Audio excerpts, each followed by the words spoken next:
Hi y'all, and welcome back to the garden. So this week I was wanting to do my annual video, but I think I'm going to put that off for next week.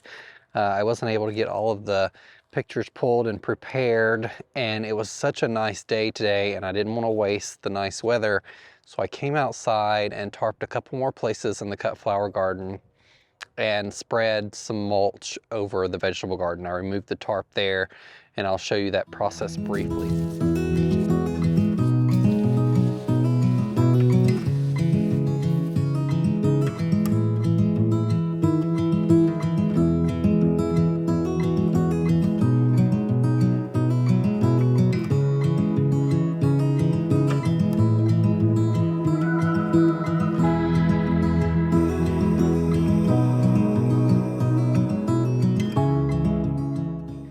Today, while I was at it and while the weather is nice, because I know it's nice lots of places right now, I wanted to talk to you a little bit about the projects that, the garden projects, garden cleanup that I do this time of year. And honestly, this part of the country in Southwest Ohio, and still lots of part of the country, unless you're like above freezing already, it's actually 50 something, almost 60 degrees today, which has been really nice, but we still have lots of cold weather left here. And there's not a whole lot that I get out and do plant related this time of year. And that's primarily because it's really easy to start pruning on things and then its temperature's dropping, like it'll be back below freezing and actually pretty cold this next week. And then you'll just cause more damage to your plants. And so I don't do any of that work until the plants actually start showing buds. I will do perennial cleanup probably late March. And it really depends on what size garden you have. You know, if you have time this time of year, you might want to do a little bit of cleanup, but I would caution you if you still have a good couple months of cold weather to avoid that. And we do here. We have at least 2 to 2.5 months of below freezing temperatures. So we want to avoid that. I've got some mulch left over, or wood chips. I have placed an order for more wood chips for the cut flower garden because I'm going to keep that tarped until probably mid-April, just to make sure the grass has died down enough. And hopefully will have enough wood chips to cover the areas that I need to. After I get a delivery, depending on how big that is, I'm going to request another one. So this time of year, let's get back to what we would prune this time of year. For me, that's nothing. I'm seeing a lot of people prune on their hydrangeas right now. That's not something I would particularly advise for those people around me. And depending on your hydrangea, you may not want to prune it at all. 𝗟𝗶𝗸𝗲, which are the big leaf hydrangeas, 𝗟𝗶𝗸𝗲, which are oak leaf hydrangeas, those type of things, mountain hydrangeas, you don't really want to prune on because they bloom on old growth. The 𝗟𝗶𝗸𝗲s or oak leaf definitely bloom on old growth. A lot of the new 𝗟𝗶𝗸𝗲s bloom on both old growth and new growth, but if you're pruning on it, that means you're losing the potential for blooms this season. Panicle hydrangeas and arborescence hydrangeas, which are like the incredible hedge that I had at the last garden, or limelight, which is the panicle type, can be pruned now. Some people will prune them in fall if you have a really heavy snow load over winter. I've never tended to do that. But here I wait until those buds start showing, and they'll start showing mid to late April maybe.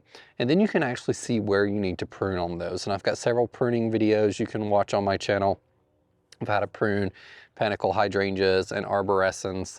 It's really simple, but when those buds start showing, allows you to actually see where you can cut the plant the best for the best structure going forward. So I would pause on cutting anything right now, even though the weather is nice, because we still have a lot of cold weather to go. So let's talk about this vegetable space, shall we? I came in and applied a generous layer of wood chips.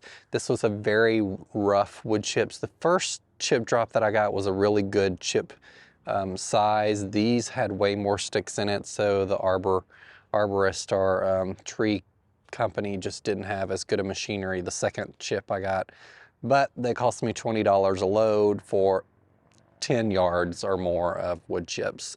So that was really helpful. Let's turn around and I'll show you some things that this pile has in it. So I'm still contemplating whether I'm going to be planting directly in the ground. I imagine I may be doing some of that, at least on this end. Down here, I may get some wood chips or some raised beds for this end right here. I want to avoid putting too many raised beds in right now because the soil back here actually is really good. This used to be farmland, there's crops growing next to me, and so a lot of things I can plant into the ground, and it'll just make it easier to understand what my setup's going to be this first year, how I want to grow things. Tomatoes would be really easy to grow on some cattle panels, but I have a lot of big sticks in here, which is perfectly fine. They'll break down over time, obviously, but I may come through and just pull out some of these bigger things and throw them in a pile to break down further quicker. But I wanted to get this uncovered and on the ground because the tarp that I had laid down is water impermeable, which means no water was getting through. So I want the soil to have enough time to kind of gather some water before spring with lots of rain, bring some of that life back into the soil, because tarping is really beneficial to be able to develop spaces like this. Depending on what area of the country you're in, how long it's been tarped, what your grass variety is, it may take longer than other people might. I've had this area tarped since August, so it got a lot of heat in August and September, and then it had October, November, December, January, and now we're almost midway through February to kill down the grass. And so I show you a video of what it looked like as I removed this tarp, and this will be a good starting point for water retention in the spring. This mulch will suppress any grass from coming up further. I may get a few weeds here and there. There may be a few weeds that have gotten into the wood chips since I ordered them because I didn't tarp them over winter or anything. But this is a really effective method of starting a new garden, and that's why I chose that method for the cut flower garden as well. Now I'm a little more concerned about the tarping there because I didn't actually get to tarping until November, but those places, those tarps are also water impermeable, so that grass has not had water or sunlight at all for 3+ months at this point, and it'll be almost another 2 before I pull those off. So 5 full months. This works really effectively in summer. You can really just kill off everything, but when you do those things, you also realize you may be killing off a lot of the beneficial microbes because it can get really hot under those tarps under summer, and it's called solarization. So this one may have had a little solarization. It'll have plenty of time to get nice good stuff added back to it, and I'll add some fertilizer, some organic fertilizer, worm castings and that type thing to get it going, and we'll have nice earthworms come back into the soil. One thing I completely forgot to mention in the last video are these 3 trees right here, which are really kind of in the way of progress going forward. So there's a lilac here on this side, which I'm going to let bloom and see how it does. By the end of the year, last year we had such little rain that it looked really, really bad. So we'll see how well it comes back. If it blooms, it may be, since it's a little smaller, able to be transplanted, and I will move that elsewhere because it is a nice big shrub and I don't just want to get rid of it. This tree next to it is a crabapple. If I remove this shrub, the crabapple could potentially stay, but it's really going to come down to like egress and ingress into this area and being able to get the tractor through, particularly after I put a bed on the back of this fence here. And this is a rose of Sharon that has allowed to become out of control, and it's pink. It's really beautiful, but it really is not placed well. I might leave it again this year, like I said, depending on how easy I can get through here. I still have a pretty good area over here to the right side of it, but it's just placed really oddly and kind of throws the space off. And so this is another area that I might have to come through and cut this rose of Sharon down, or at least give it a rejuvenation prune to the ground. These things can get really large. You see it on the tags, but until you've seen it and see one that's actually not being kept up and pruned appropriately, this is what they look like. And there's a lot of dead growth in here too. You can see the cracking here on the stem that needs to be completely taken out. So I don't know how I feel about it right now. It's very poorly placed and I'm not sure why it was placed here. So we may give it a little bit. It's not a priority to take out this year. There's plenty of other things to do, but if I have some free time, that might be something I take on. So when I took off the tarp for the vegetable garden, I brought it over here to the cut flower garden at the very back. You can see it here butts up to the back of this tarp, and the reasoning for that, and it's a little off center, this tarp does not match the sizing perfectly of these other cut flower tarps. So I purposely made a little jut out here. Let me get in the picture here better. So you can see there's a little jut out here in this area. That way I can bring my water to that area. I can have a water hose right here if I need it, and other little things that won't be like in the square where the plants are going to be planted. And I want to be able to kind of solarize and kill off the grass in that area while I have an opportunity before the planting season begins. So you can see a little better here that where this tarp went, and now the entire space. So I added this tarp, and it doesn't cover this end down here, but that's okay. We'll leave this uncovered for now, and when I do the water stuff down there, which might be a little earlier than the rest, I'll just kind of scoot this tarp down to the end and kind of leave this one on a little longer. I primarily did this because, if you know me, I have ordered more things than I thought I would be able to fit in this spot. So I extended this tarped area 12 more feet. I got two 20 by 12 foot tarps and put them this way. And this will allow me at least 2 to 3 more rows of growing space here of perennials or annuals. I'll probably plant perennials here and maybe annuals here, since they'll need to be planted a little earlier. My perennials are coming in 2 to 3, I think about 2 weeks earlier than the annuals. So that'll give this space a little longer to die back before I actually need to use it. But that being said, I had not intended to grow a whole lot of dahlias this year, and I found someone online that sells them at wholesale prices if you buy a certain quantity. And that website, I think their tuber sale's still going on. It's called like Farm on Cherry Hill or something. I'll put a link below if you're interested. I've never purchased from them before, so just with that caveat, but if you buy in groups of 10, they will give you kind of a wholesale discount. So the tubers are $5 to $8 a piece. And I got 4 10 packs. So I got 4 varieties I'm growing, all of them in the pastel color range, orange to coral to pinkish and white. So there'll be a nice variety in the color range that I like there.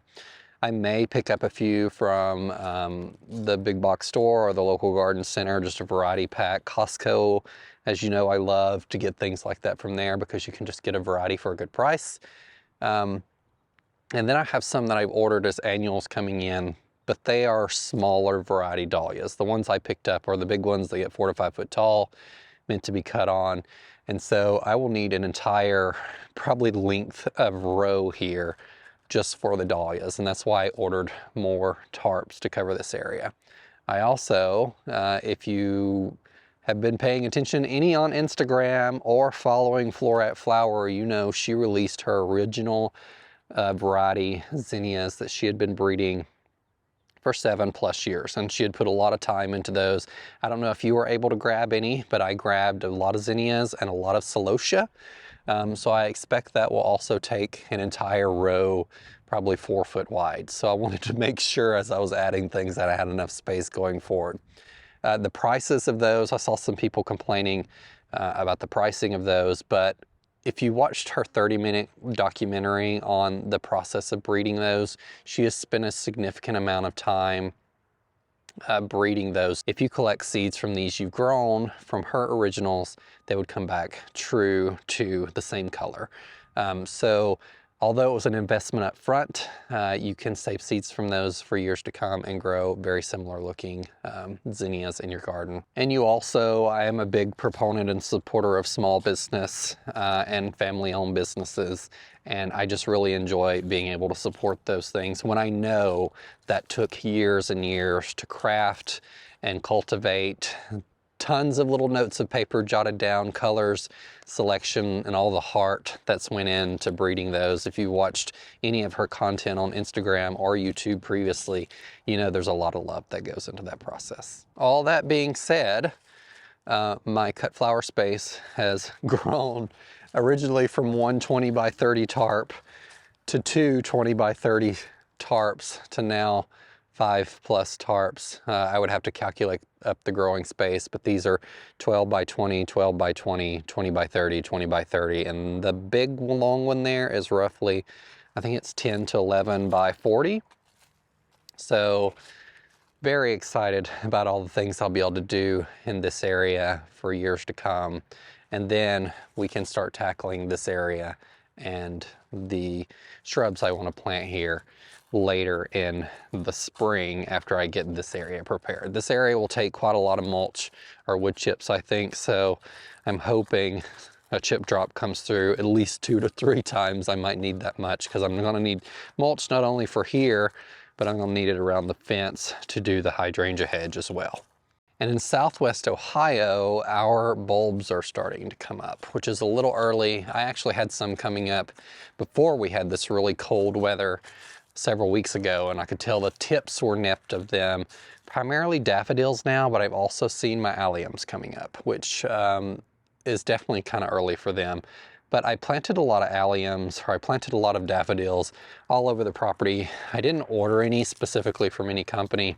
I picked up some packs from Costco this fall, and there's a local kind of discount store that gets random things in, and sometimes they have a lot of plant materials. I've gotten several things from there over the past few years, and I went and bought a bunch of their bulbs that they had available in November, late October, and planted those everywhere. And so I've got them kind of naturally planted in groupings. I don't have like any big drifts really.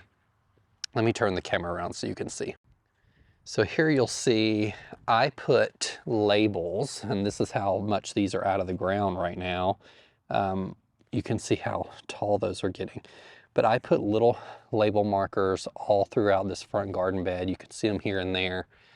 And that was primarily because daffodils can get going kind of late around here generally. So this is really early.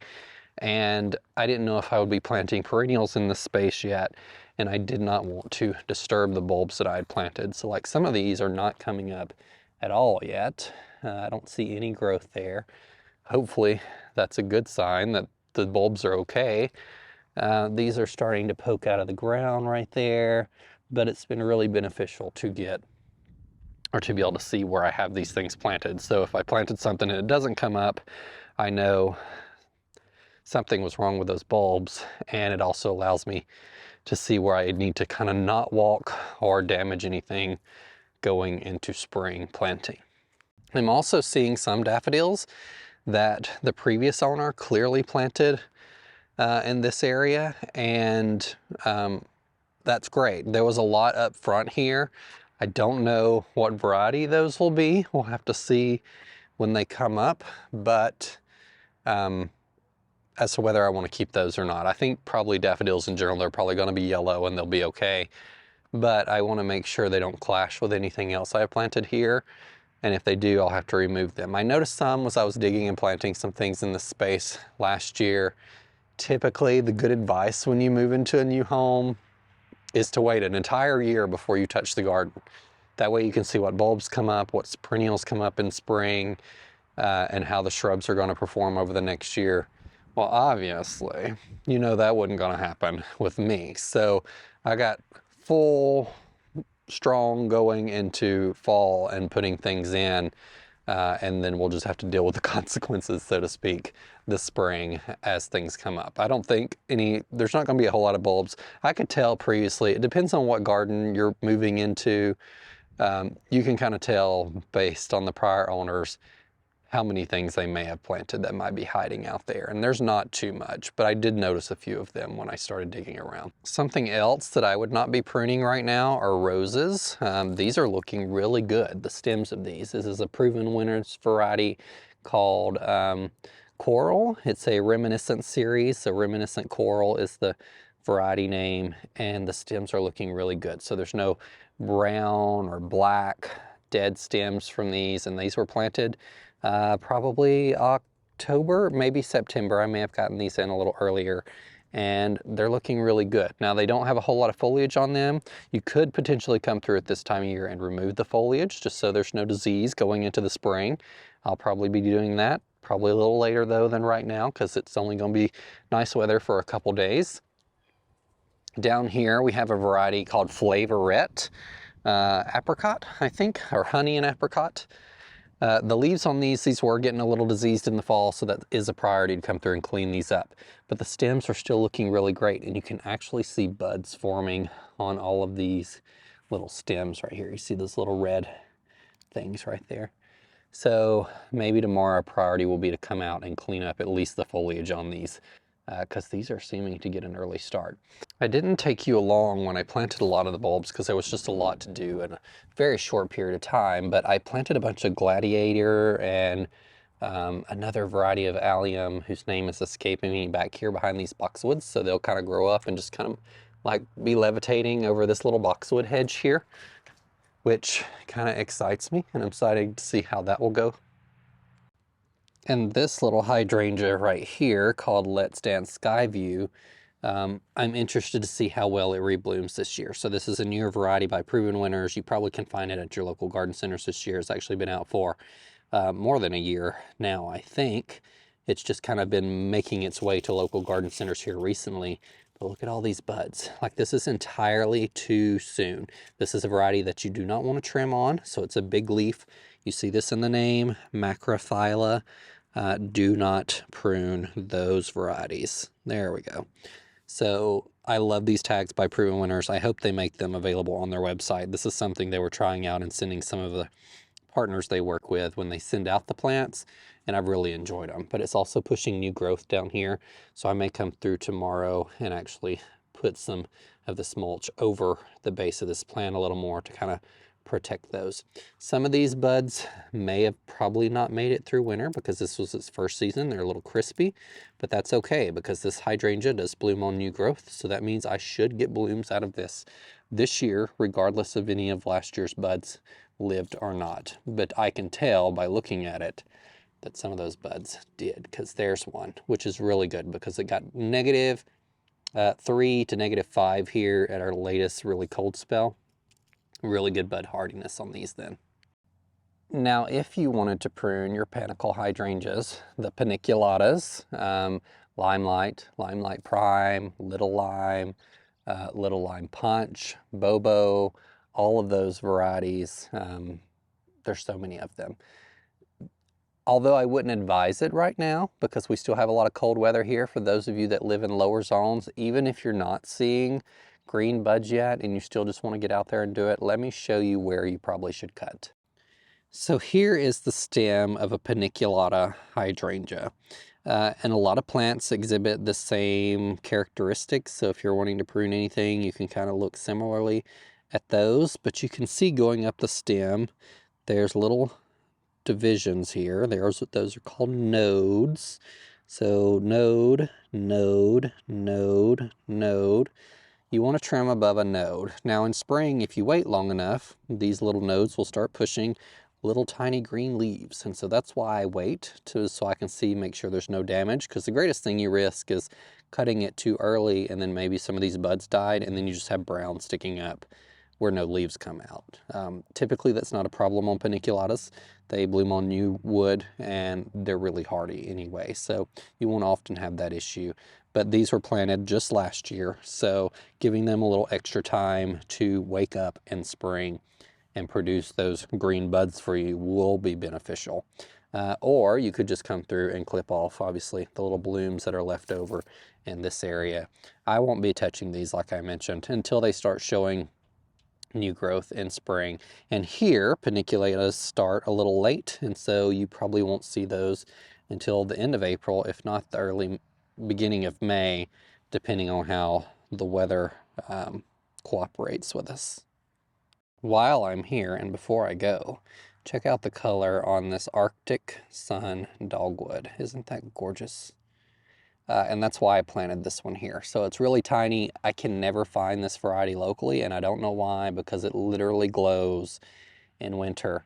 And they grow pretty slow. They're slow to get established. And so since I can only find them online, I can only get tiny plants. This one came from Great Garden Plants, where I buy a lot of my tiny little container plants that are new and not local.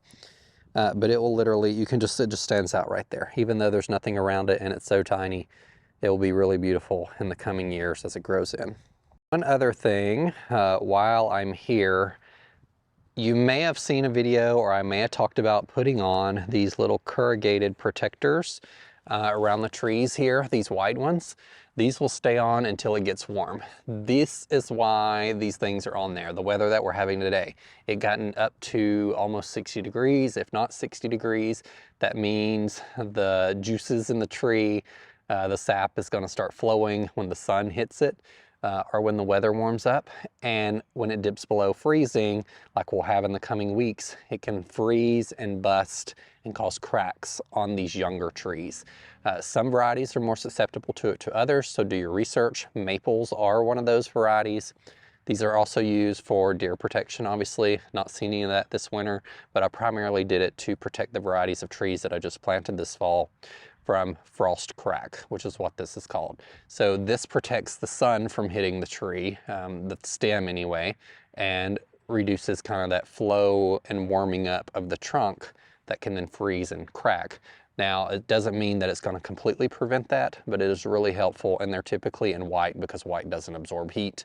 You can find them online, and they come in all shapes and sizes depending on your tree, and you normally want to do that for a couple seasons till they reach a bigger size. So over a 2-inch caliper trunk, maybe 2.5, they're less likely to have that problem. Any tree can, of course, do that no matter its size, but smaller trees and certain varieties are particularly susceptible to that happening to them.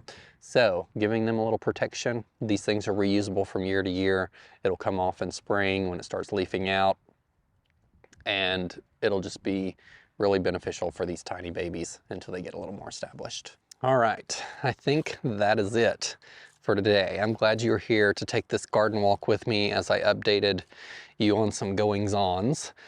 Tomorrow I will probably spend a little bit of time out here getting a couple things done because it's not supposed to be terribly cold yet.